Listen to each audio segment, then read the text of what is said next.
big g'day and welcome to another edition of the RDFNL Footy Show. My name's Yeendy, excited to be with you. I'm here with Tara Murray. I know you had to work all weekend, Tara, but are you feeling a bit refreshed, I guess, from an RDFL perspective?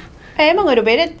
You miss it when it's not there because it's one of the main comps they cover. So when you're not there, you're like, oh, I wonder what's going to go. And we're starting to see some really good matches. So it was a little bit probably boring to start with. It sounds bad saying that. Yeah, no, well, we didn't see the close competitive nature, and you are a neutral footy fan. You want to go to a game and see a good contest. It is, but I think we're starting to see some of those sides that are around each other on the ladder facing off, and that makes it really interesting. Fantastic. I couldn't agree with you more. As we've got 6 other teams to cover as we look at the mid-season review so far. We've got Rockbank, Romsey, Rupertswood, Sunbury, Kangaroos, Wallen, Wood and Hesket. I didn't fail my ABCs. That is in alphabetical order, I hope. And the first team we're going to look at is Rockbank. And they haven't had the best start to the year, but they are a far better side than what they were in 2016. They are. And you look at they haven't had the best start, but they've got a win. That's more than they had for all of last year. So they've basically only had one win in the last 2 years, but there is really good signs. They got the win against Lancefield. They've been competitive in several other games. They were in it for 3 quarters against Melson Centrals, in it for 3 quarters against Wallen, who is 5th on the ladder, and we all expect to play finals. And they were in it for 3 quarters against Riddle, which is another side which could quite possibly play finals. So there is a lot of good signs coming out of the Rams. Speaking of quarters, they have won 7 for the year to rank 10th overall. Alan Greenwood is their leading goal kicker with 9. He kicked 4 in the opening round against Melton Centrals.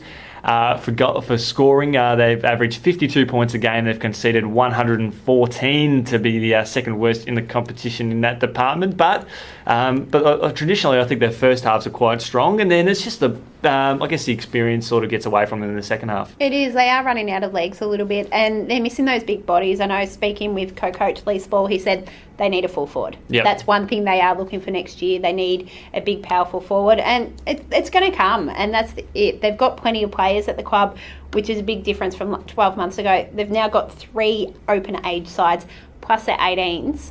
It's positive sides for the Rams going forward. Absolutely. To have 4 senior teams playing on a Saturday afternoon is terrific. As we look at it, another team which I think statistically and just as the season's gone has surprised a few people, and that's Romsey.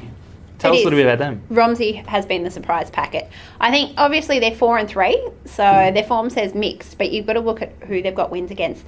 They knocked off Diggers Rest. They knocked off Rupertswood. So I think Romsey at home is a very strong team and very hard to beat. And even Macedon, they were in it in the second half. They did have a loss in the end, but they are showing really good signs. They are improving. I think the key for Romsey when it comes to them, low-scoring matches. Yep. If they've got low-scoring matches, they're a really good chance of winning. Well, in terms of quarters won this year, they have won 12, but I guess surprisingly, half of those quarters have been won in the second term. They start a little bit slow where they've only won 1 quarter, but they come out after the quarter time break and they hit the ground running. They've won 6 of 7 this year. And I think that's something they probably need to work on to coming out really well in that first quarter.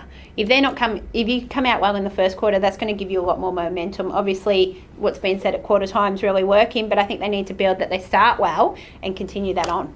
And statistically this year, they've conceded an average of 70 points per game to rank 7th in that area, and 65 points they've kicked for. So it's just a 5-point variation on the for and against there. So and Matty Burkett has kicked 11 goals to lead their goal kicking for them. They just say they like to have that low scoring contest. And that's what you look at it. You go, they're 2 really good wins against Diggers Rest and Rupertswood. We're both at home, both low scoring matches. And you look, their leading goal kicker is a midfielder again. So they don't have that big key forward who is kicking goals. They're relying on your in and under, tough, hard contests. So the interesting thing is whether their young bodies can hold up to that sort of football for a full season. We'll be watching with that with great interest. Obviously, sort of a new recruit, Darren Goodwin as well. He's a Bowen medalist a few seasons ago. He's slotting in nicely. He's played about 2 or 3 games for them as Rupertswood, who are doing nicely this year. They're sitting in 3rd position, and I guess it's fitting enough. They rank 3rd for most quarters won this year, which is 20. Their best quarters is equal with Romsey, where they've won 6, which is the best for the year. How have you seen their season? It's been quite an interesting one for Rupertswood. I have Rupertswood as finishing top 4 come the end of the season, and they're still sort of showing that. But they've played a lot of the lower sides, so they've been able to do that well. Their win against Sunbury Kangaroos in their most recent match was really, really good. They needed that, didn't they? They needed that. They needed to play well against a side that is there. I think they had played Wallen as well, so they did that. They had lost to Romsey, and that. So it's quite interesting. I think the biggest thing for Rupertswood, we will find they're still adjusting. They don't have a key forward, and they rely on their midfielders and some of their smaller forwards to kick goals. So they've had to set up differently. They're starting to find that quick. Look, Sean Hetherington's kicked 5 on a few occasions. You've got Brett Chalmers has come down from defence a couple of weeks and played forward. He's kicked a few bags. So that's where they're sort of at. And you always look at Rupertswood, their other sides, their reserves are undefeated. Yep. And their under-18s are undefeated. Yep. So their depth is quite extraordinary. You mentioned about Sean Hetherington. He's kicked 18 goals to lead the way for them this year. But despite a team that doesn't have a designated tall forward, they are still the second highest scoring team of the year with 112 and the third best defensive team in the competition at 52. So there is a 10-goal average difference. It is, and I think it'll be interesting. That defensive one, I think, is more important than their attacking. Because at this point, they've played Broadford, they've played Lansfield, they've played Rockbank, your 3 bottom sides. So they're going to get Woodend as well. And Woodend. So you've got 4 sides which they're going to kick a lot of goals against. It's how they go against the top, and they kicked a lot of goals against Sunbury Kangaroos. Yeah. And that's it. And those two don't generally have high scoring games at Rupertswood. So there's interest in that. They've got a few interesting matches coming up. They were disappointing against Macedon, so next time they play Macedon, they'll be wanting a better performance like that. They've still got to play Diggers Rest as well. Speaking of Sunbury Kangaroos, they're the next team we're going to look at, and they are in top form at the moment.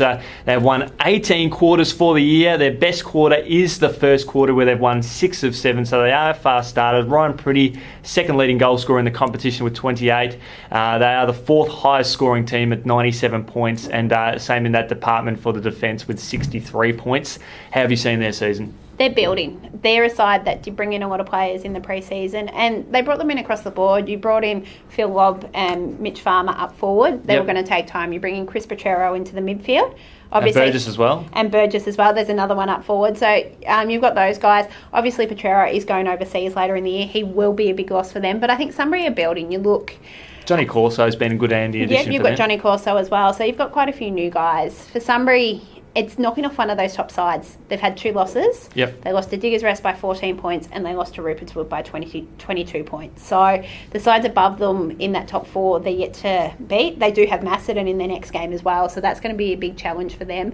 But I think Sunbury are building, and that's what we sort of expected. They've got that real mix of players across the board. I know they have had a few players out as well recently, but I think it's good signs for the Kangaroos. Looking very well to not only make finals this year, but be a contender. Speaking of a team that made finals last year and wanting to contend again, it's Wallen, and like Romsey, have been one of the more interesting sides to observe in 2017. I think we all expected Wallen to improve. Last year, they got into the finals in the final round with a massive win over Rockbank. But this year, everyone was expecting finals. They've got Dan Nolan on board, and he was there last year, and he's gone and got quite a few more players. They have a lot of depth. They're second in the reserves and the under-18s as well. So they're sort of showing...